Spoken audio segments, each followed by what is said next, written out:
Assalamualaikum warahmatullahi wabarakatuh.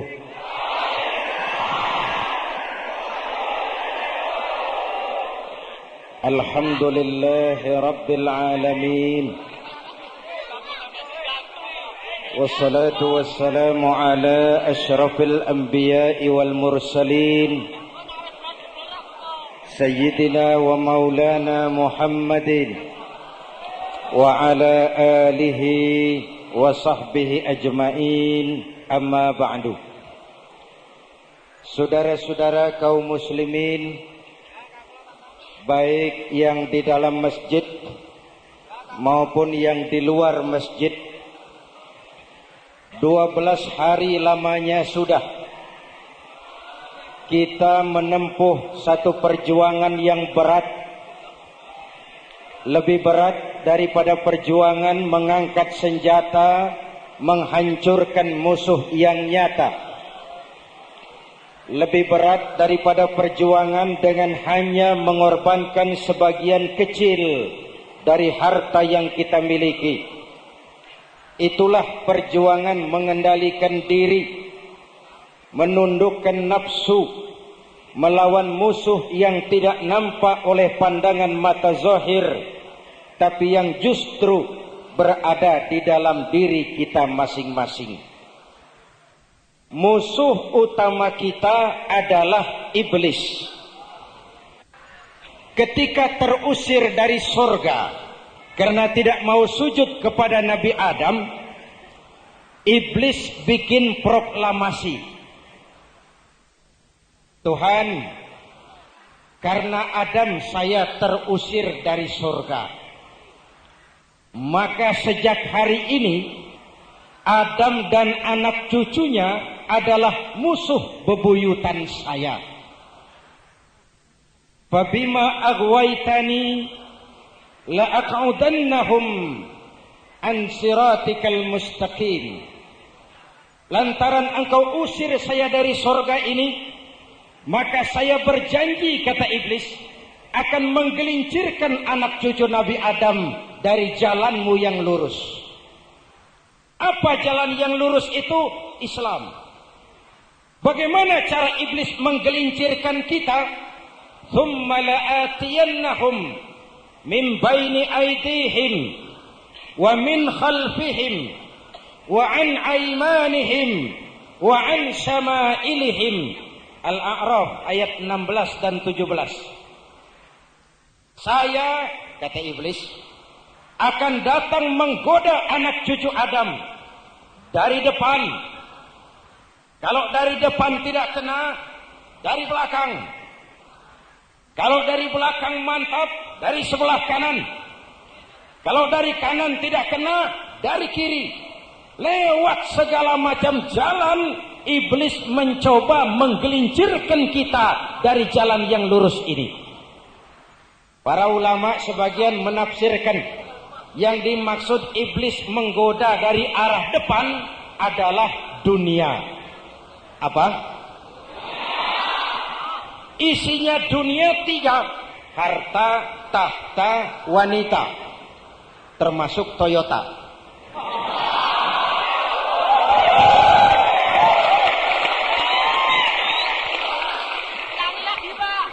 Kami akan gelincirkan mereka dengan panggilan dunia yang hijau ranau. Banyak yang sudah tenggelam di lautan dunia ini. Kalau tidak kena, akan kami goda dari arah sebelah belakang.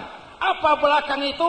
Membelakangi perintah Allah, membelakangi urusan akhirat, menekan nilai-nilai keimanan. Mencuri, ditanya sama temannya, kamu mencuri ya? Iya. Tuhan kan tahu, biar saja, Tuhan sih nggak ribut.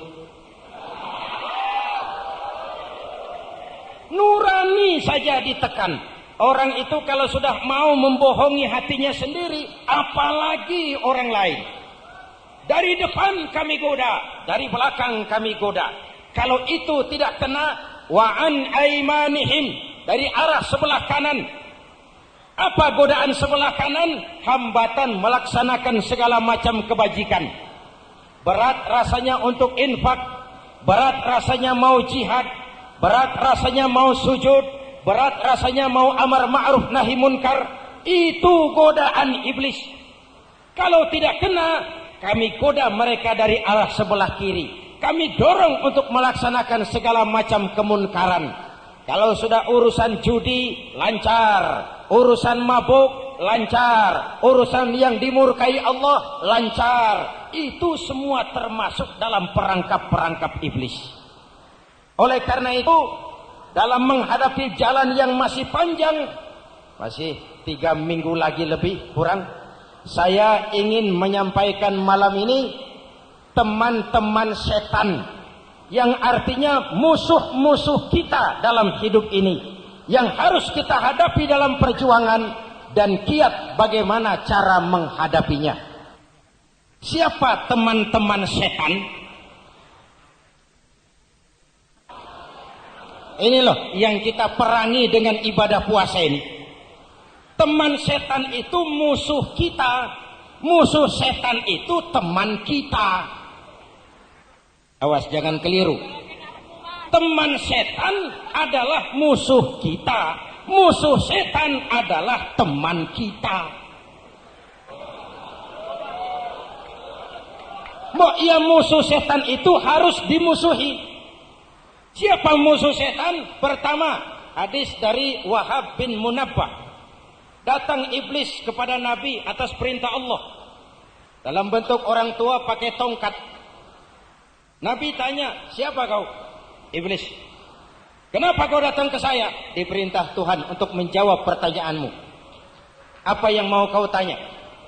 Kata Nabi, kam ikhwanuka min ummati. Di antara umatku yang jadi temanmu itu siapa saja, iblis? Di antara umatku yang menjadi temanmu siapa saja? Iblis menjawab, pertama, hakimun jair, ahli hukum yang durjana, ahli hukum yang sering menginjak-injak keadilan.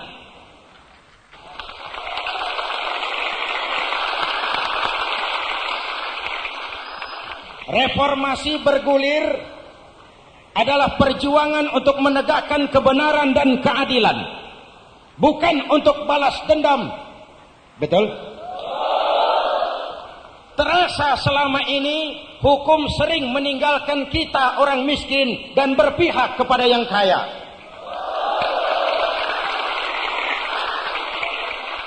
Terasa selama ini hukum sering meninggalkan kita wong cilik dan berpihak kepada kekuasaan. Karena itu Nabi mengingatkan seorang hakim, sebelah kakinya di sorga, sebelah kakinya di neraka. Kalau dia menghukum dengan adil, maka kaki kanannya akan mengangkat dia ke sorga.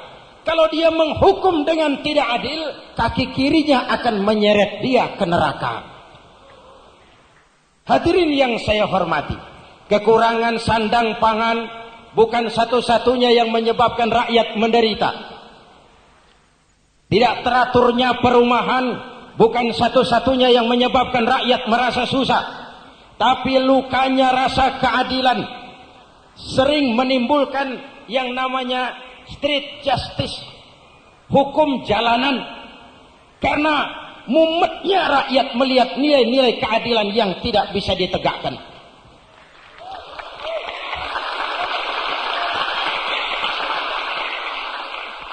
Slogan yang terangkat bukan maju tak gentar membela yang benar, tapi maju tak gentar membela yang bayar.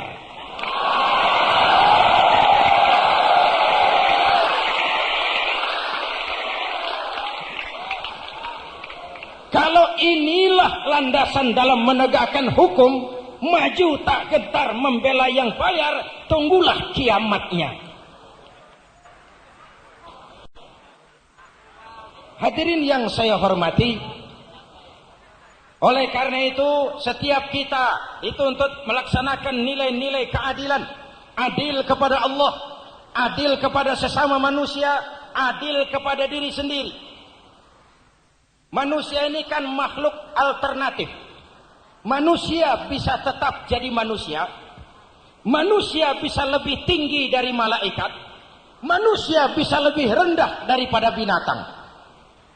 Al-Quran memberikan nilai-nilai alternatif itu. Contoh, ada ayat mengatakan وَجَزَاءُ سَيِّئَةٍ سَيِّئَةٌ مِثْلُهَا فَمَنْ عَفَا وَأَصْلَحَ فَأَجْرُهُ عَلَى اللَّهِ. Balasan suatu kejahatan adalah kejahatan yang setimpal.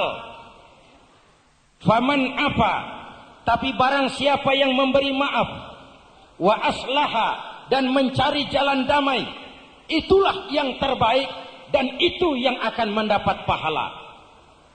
Kita perhatikan ayat ini. Pada satu sisi Quran tidak menutup watak manusia. Kamu tidak salah ditempeleng, iya Pak, tempeleng lagi dia sekeras dia menempeleng kamu. Tapi kalau mau memberi maaf, itu yang terbaik dan itu yang mendapat pahala. Hadirin yang saya hormati, saya teringat seorang bijak pernah berkata, kalau ada 1000 orang yang menegakkan keadilan, saya satu dari yang 1000 itu. Kalau hanya 100 orang yang berjuang menegakkan keadilan, saya juga satu dari yang 100 itu. Kalau hanya 10 orang yang berjuang menegakkan keadilan, saya juga satu dari yang 10 itu. Kalau hanya satu saja orang yang menegakkan keadilan, maka sayalah yang satu itu. Walaupun besok langit akan runtuh.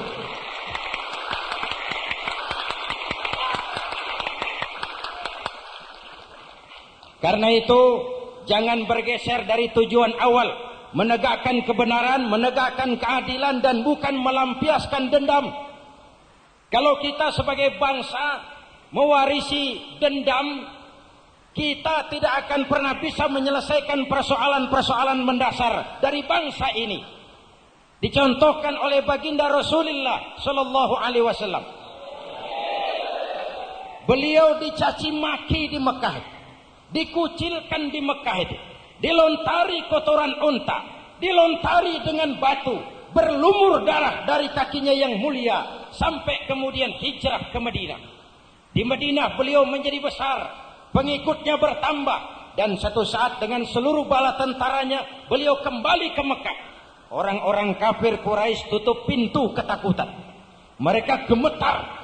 Ini Muhammad yang dulu kita caci maki, yang dulu kita lontari dengan batu, sekarang dia sudah besar dengan seluruh bala tentaranya. Kalau dia mau menuntut balas, habis kita semua. Apa yang dilaksanakan Nabi? Dengan rendah hati turun dari unta, lalu beliau pidato, al-yauma yaumul marhamah. Hari ini hari yang penuh kasih sayang. Tidak akan ada pertumpahan darah, tidak akan ada pembalasan dendam. Yang masuk Masjidil Haram dia aman, yang masuk rumah Abu Sufyan aman.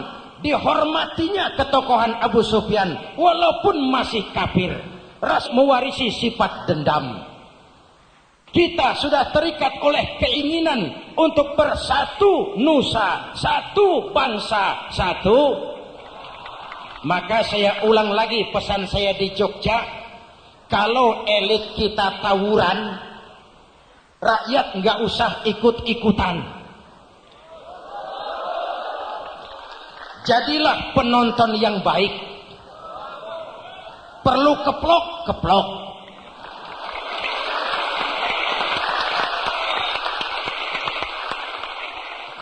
Sudah cukup lama kita rakyat diobok-obok. Sudah cukup lama kita rakyat di atas namakan, dijadikan address. Semua kalau pidato demi rakyat, untuk rakyat, buat rakyat, padahal nggak pernah kenal sama rakyat.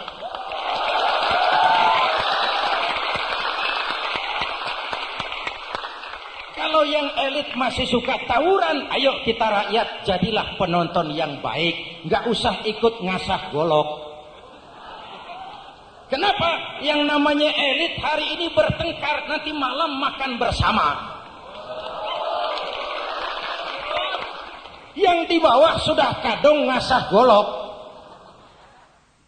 Terjadilah kesenjangan dan kerancuan Akhirnya yang jadi korban wong cilik maning, wong cilik maning.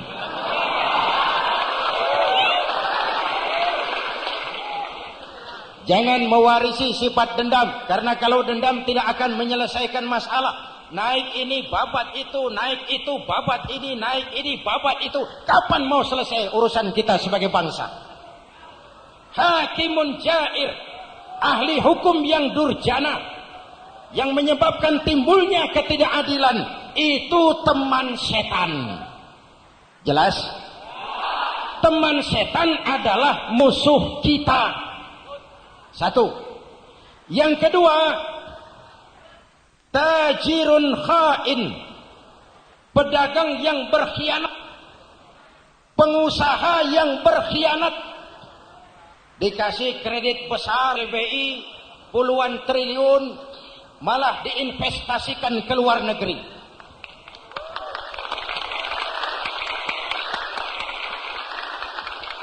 Rupiahnya habis untuk borong dolar. Akibatnya harga dolar melambung tinggi, rupiah makin tertekan. Tajirun khain, pengusaha yang berkhianat, tidak punya semangat nasionalisme. Asal saya untung, asal saya besar, asal saya meraih keuntungan yang banyak, masa bodoh bangsa, masa bodoh negara. Itu pengkhianat.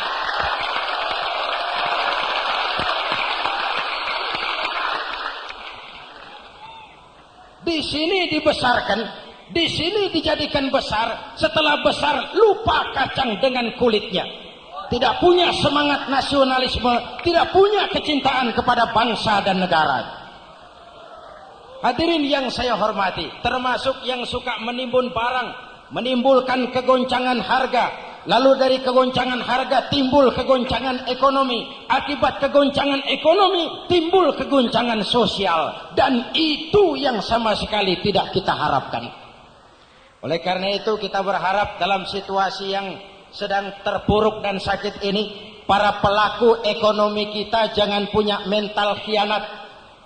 Mari, itu ada lagu, saya terkesan, jangan ada lagi dusta di antara kita.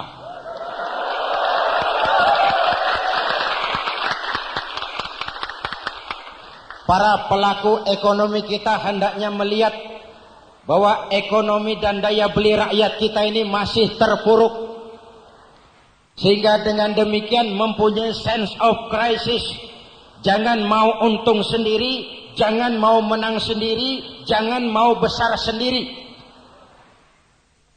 Hapuskan itu budaya-budaya suap, budaya-budaya semir, sudah enggak zamannya lagi. Itu hanya akan merusak tatanan perekonomian kita. Yang ketiga, teman setan. Ghaniyun mutakabbir, orang kaya yang sombong, orang yang selalu melihat ke atas, tidak pernah mau melihat ke bawah. Padahal sejarah syarat dengan contoh. Saya mau cerita, mau dengar? Nabi Sulaiman itu Nabi kaya, Nabi kaya berkuasa. Tentaranya bukan cuma manusia, jin, binatang. Kekayaannya meliputi masyrik dan maghrib. Satu saat Nabi Sulaiman mohon kepada Allah, ya Rabb, saya minta izin. Untuk apa Sulaiman?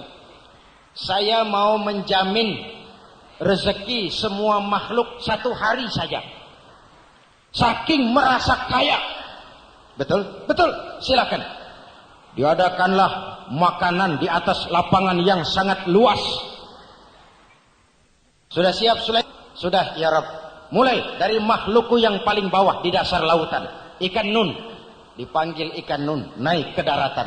Hari ini rezekimu dijamin Sulaiman. Makan. 1 kali makan habis seluruh persiapan. Nabi Sulaiman bengong, lalu sujud. Subhanallah, maha suci engkau ya Allah. Jangankan menjamin rezeki semua makhluk, ikan satu pun kedodoran. Ikan satu pun tidak teropeni dengan baik. Padahal baru sekali makan, belum minta nambah. Nabi Sulaiman akhirnya sadar betapapun kekayaan yang dimilikinya itu belum seberapanya kekayaan-kekayaan yang ada ini. Maka orang kaya yang sombong itu teman setan. Tidak punya sikap toleransi, mau senang sendiri. Oleh karena itu dengan melaksanakan ibadah puasa ada semangat toleransi. Merasakan betapa tidak enaknya lapar dan haus, dan itu adalah semua rasa yang kita rasakan di bulan puasa ini. Yang keempat, teman setan itu siapa? Syaribul khamr. Orang yang suka meminum minuman keras.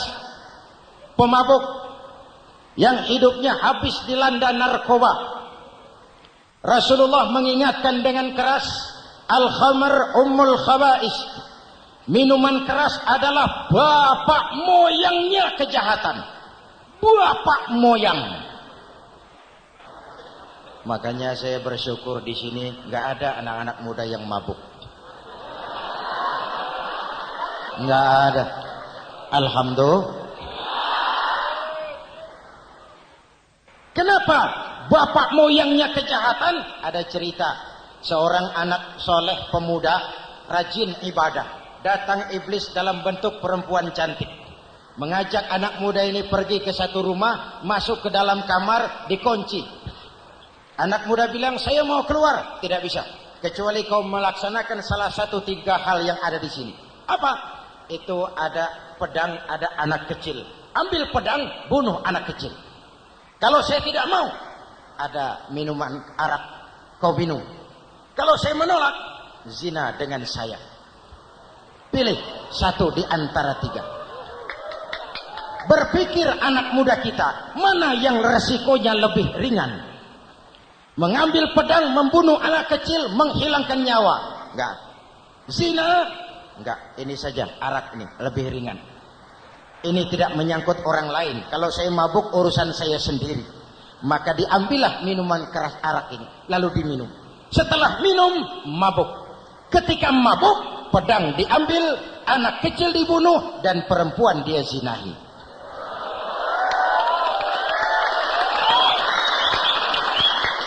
Borongan. Minuman keras mengundang dosa borongan. Akhirnya membunuh iya, berzina juga iya. Padahal dua-duanya merupakan dosa. Apalagi membunuh atau terbunuh. Kalau membunuh-bunuhan, kata Nabi, al-qatil wal maktul finnar. 2 orang bisa apabila berselisih lalu saling bertengkar, berkelahi dan membunuh-bunuhan, yang membunuh dan yang dibunuh dua-duanya neraka. Sahabat heran, ya Rasul, kalau yang membunuh masuk neraka pantas, kenapa yang dibunuh neraka juga? Kata Rasul, dia juga sudah punya niat membunuh, cuma keduluan dibunuh. Andai kata tidak keduluan dibunuh, dia yang akan membunuh. Niat membunuh sudah ada. Lalu zina yang dikarikaturkan dalam simbol free love, free sex, akibat pergaulan bebas, muncul penyakit yang mengerikan yang disebut AIDS. Betul? Hadirin yang saya hormati, ini memberikan indikasi apapun yang dilarang agama itulah yang berbahaya bagi manusia. Apapun yang diperintahkan oleh agama itulah yang membawa manfaat bagi kehidupan manusia.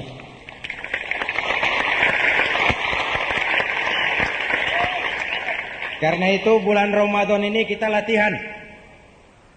Tempe halal, tapi waktu siang nehi. Betul? Tahu halal, waktu siang nehi. Air teh, air kopi, air kelapa halal, tapi nanti kalau sudah maghrib. Sabar sampai datang waktunya. Khas seksual boleh, silakan nanti kalau sudah maghrib. Betul? Ibu bapak, saudara-saudara, kita dilatih dari makanan yang halal kita bisa menahan diri. Kenapa yang haram diterjang? Yang kelima, teman setan al-fattat, tukang-tukang fitnah, tukang mencoreng dahi orang, menghancurkan nama baik orang.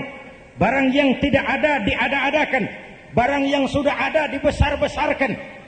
Sehingga wajar kalau Quran mengatakan fitnah lebih kejam daripada pembunuhan. Kenapa? Membunuh langsung, fitnah membunuh secara pelan-pelan. Hadirin yang saya hormati, kalau ini musuh syaitan, bagaimana cara kita mengatasinya? Kembali kepada puasa. Kata Nabi, setan masuk ke dalam tubuhmu melalui saluran darahmu. Maka persempit jalan masuk setan ke tubuhmu. Dengan apa? Dengan zikir dan lapar. Saya ulangi.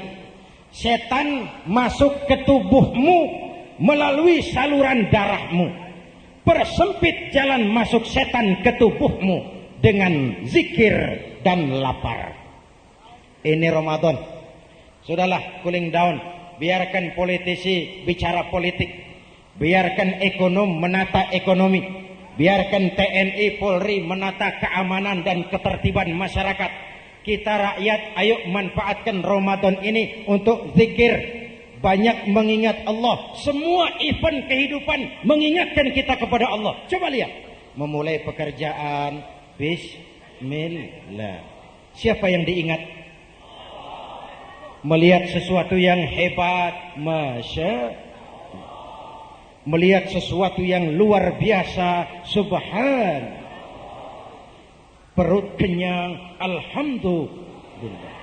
Perut lapar, inna lillah. Musibah, terkejut, astagfirullah. Semua event kehidupan mengingatkan kita kepada Allah. Ayo mulai dari kita rakyat kecil sampai pimpinan yang paling tinggi melaksanakan zikir nasional. Kita sedang diuji dengan berbagai macam sejak reformasi ini, dari benih-benih disintegrasi, perpecahan bertebaran di mana-mana. Ekonomi terpuruk sampai bencana alam. Tanah datar, Kabupaten Tanah Datar itu dataran tinggi, bisa kebanjiran. Manado terendam, 16 desa terendam. Belum lagi di Bengkulu, di Jambi, di Jawa Tengah tanah longsor dan lain sebagainya. Ini semua membuat kita harus kembali.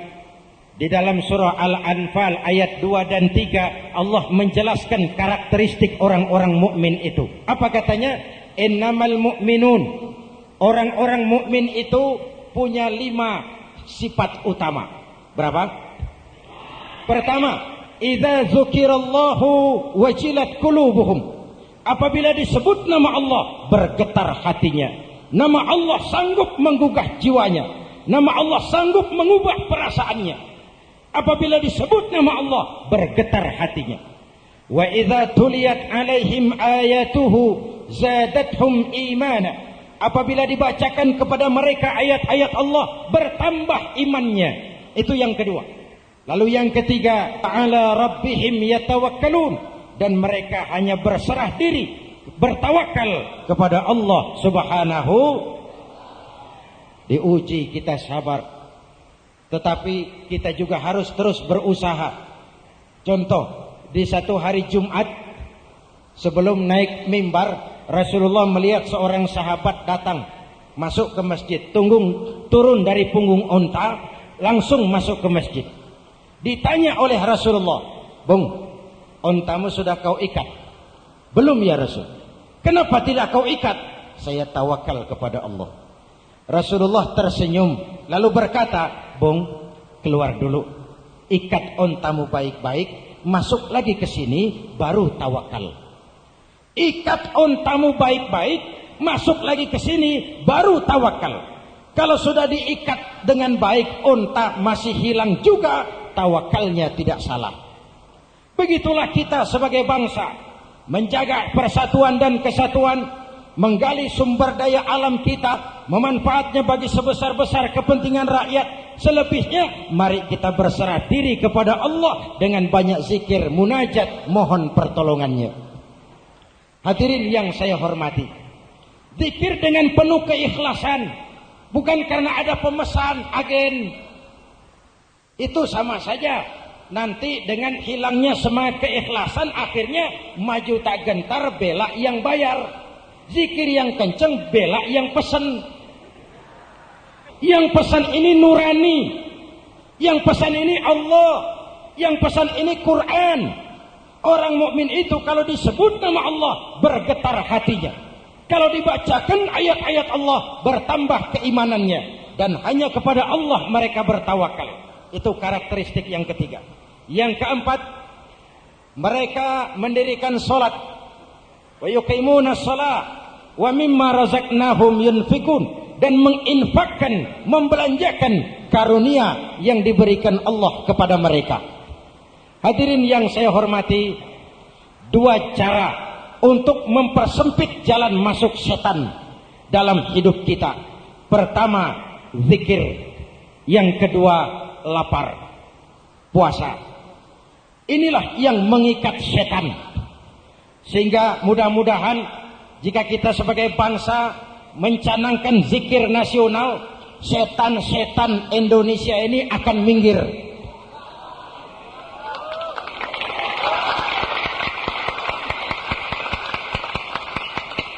Baik itu setan ekonomi, baik itu setan politik, baik itu setan budaya, baik itu setan-setan dalam segala bentuknya yang menimbulkan kekacauan, kemunduran, permusuhan, saling curiga mencurigai. Dengan kita perbanyak zikir kepada Allah, mudah-mudahan setan-setan yang selama ini membuat kita terpuruk disingkirkan oleh Allah Subhanahu wa taala. Terus yang kedua, lapar. Ini yang dimaksud adalah kepedulian sosial. Sebagai bangsa kita sudah komit untuk senasib dan sepenanggungan. Jangan sampai ada yang tersenyum di atas tangisan air mata orang lain. Jangan ada yang bahagia di atas penderitaan saudaranya. Masa sekarang adalah masa cuci piring, masa kerja keras, peras keringat, banting tulang. Dan Ramadan merupakan momentum 1 bulan untuk menghadapi 11 bulan sesudahnya. Hadirin yang saya hormati, cuma Allah tempat kita mengadu, cuma Allah tempat kita bernaung, cuma Allah tempat kita berlindung. Bekerja sebagaimana harusnya, gunakan teknologi yang paling canggih, gunakan tenaga yang paling profesional, gunakan manajemen yang paling mutakhir. Tapi balik itu, jangan lupa minta tolong kepada Allah. Karena apa yang dikerjakan manusia hanyalah berusaha dan berusaha. Kepastian adalah hak prerogatif Allah. Untuk itu saya ingatkan kepada Fatihah, Iyyaka na'budu wa iyyaka nasta'in. Hanya kepadamu kami mohon pertolongan, dan hanya kepadamu kami menyembah, dan hanya kepadamu kami mohon pertolongan. Kalau na'budu kita benar, insyaallah nasta'innya tokcer. Kalau na'budu beres, nasta'innya lancar. Tapi kalau na'budunya tidak pernah, nasta'innya tiap hari, ibadah berat, minta tolong tiap hari, itu mestinya dibalik baca ayatnya. Iyyaka nasta'in wa iyyaka na'budu. Boleh enggak baca kayak begitu? Enggak boleh. Na'budu dulu kita, baru nasta'in. Hadirin yang saya hormati, saya ingin mengajak kita semua untuk sama-sama menggarisbawahi apa yang saya sampaikan malam ini sebelum kita sama-sama memanjatkan doa nanti. Pertama, perjuangan terberat dalam hidup kita adalah mengendalikan diri. Marilah setiap kita, baik dari rakyat paling kecil sampai pemimpin paling besar, sama-sama berusaha mengendalikan diri. Di situ intinya. Yang kedua, musuh paling utama kita adalah iblis. Iblis mempergunakan nafsu sebagai kendaraan. masuk ke tubuh kita untuk mengobok-obok kita. Maka kita harus menghindarkan diri dari pengaruh iblis yang bala tentaranya adalah setan, dan yang teman-teman setan itu sebagian sudah saya sampaikan tadi. Yang ketiga, dalam upaya memberikan kontribusi terhadap keutuhan bangsa sekarang ini dan upaya mencari jalan keluar dari berbagai kesulitan berat yang kita hadapi sekarang ini, mari banyak-banyak kita berzikir, lebih-lebih mendekati sepertiga yang akhir dari Ramadan, saat-saat yang mustajabah kita manfaatkan dengan sebaik-baiknya. Lalu yang keempat, tetaplah menjaga semangat kebersamaan, persatuan dan kesatuan. Yang ringan mari sama kita jinjing, yang berat ayo sama kita pikul. Jangan mewarisi sifat dendam, karena itu tidak akan menyelesaikan urusan kita sebagai bangsa. Mari kita Fatihah. Sebelumnya saya titip pesan, nanti kalau acara ini sudah selesai, kita meninggalkan masjid ini, tetap jaga ketenangan dan ketertiban. Hati-hati jangan sampai terjadi hal-hal yang tidak kita inginkan. Walaupun tidak bersalaman tangan, hati kita sudah saling bersalaman. Insyaallah lain kesempatan kita jumpa lagi. Ala hadhihi niyyah wa ila hadratin nabi. Al-Fatihah. Bismillahirrahmanirrahim. Alhamdulillahi rabbil alamin. Arrahmanir rahim. Maliki yaumiddin. Iyyaka na'budu wa iyyaka nasta'in. Ihdinas siratal mustaqim. Siratal ladzina an'amta 'alaihim ghairil maghdubi 'alaihim waladdallin.